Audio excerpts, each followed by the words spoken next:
Hey guys, good morning. Welcome back to our channel, Dayton Squad. My name is Eddie. If you are a subscriber to our channel, then welcome back. And if you are new to our channel, please consider subscribing. It's completely free, so we can give you the latest travel update to the Philippines. So on today's video is about the quarantine protocols in Manila. I have been asked several questions about couples staying in one room, families traveling together staying in one room. But because of the protocols of the Philippines, now they need to have a separate room for quarantine. Is this really true? We will know all that from the Department of Tourism Secretary on the confirmation if this policy is really true. And if these hotels are imposing this, you can actually report them. Details coming right up.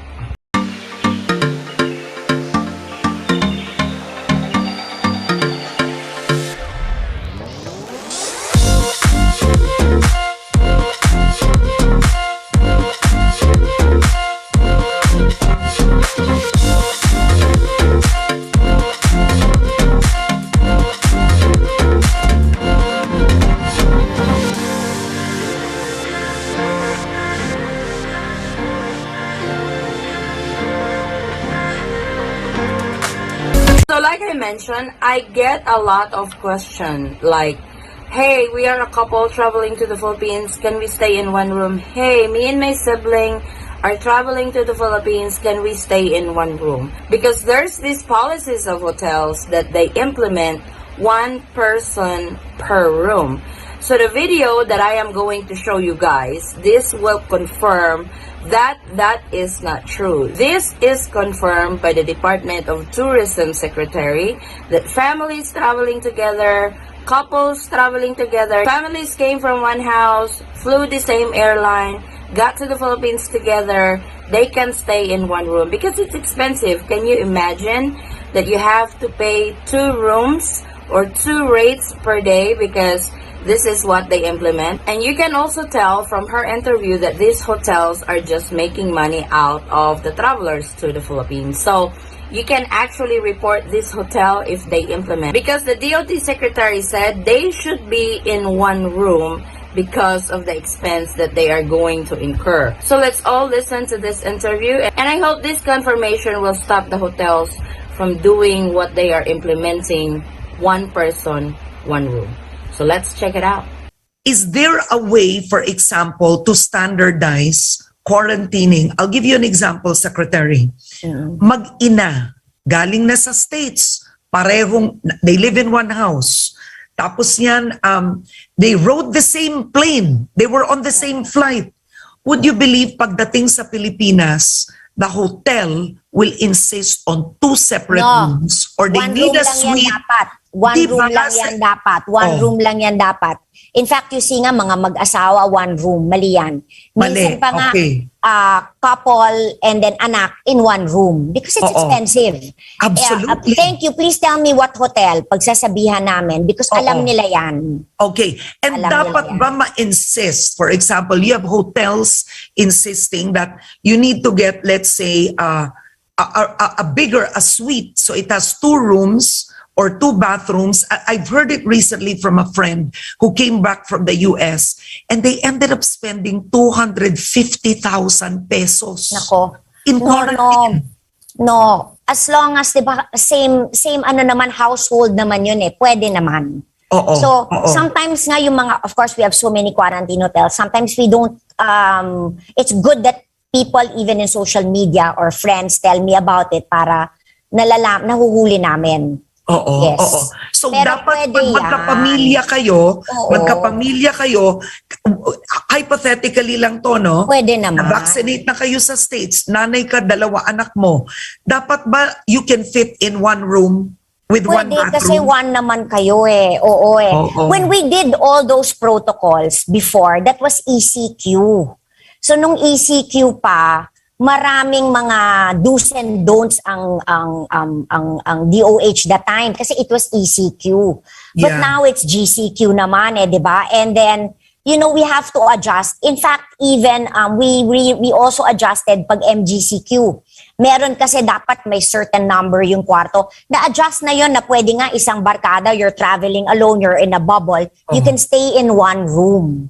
Oo, kasi that was like protocols kasi keep changing. They were, syempre some may be ignorant, but some syempre gusto lang kumita talaga. Yeah, so, because I agree with you. I understand the losses in the hotel industry have been so big, but you have some already that are taking advantage of these quarantine protocols too.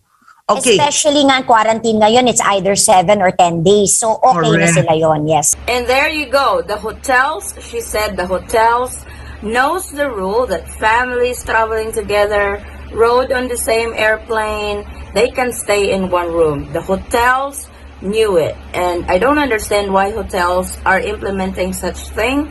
And for sure, this is all about the money. It's very expensive if you guys are going to get 2 separate rooms because they said so. But now we have a confirmation from the Department of Tourism Secretary that you can stay in one room as family. So please take note of that.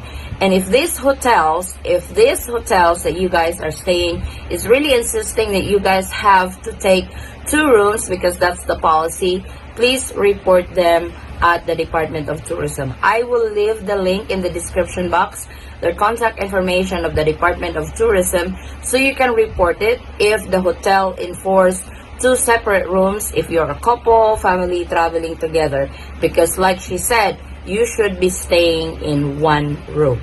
So ayan, it's very clear that you can stay in one room. Because it's no joke, the quarantine is 10 days or 7 days for fully vaccinated from green list countries.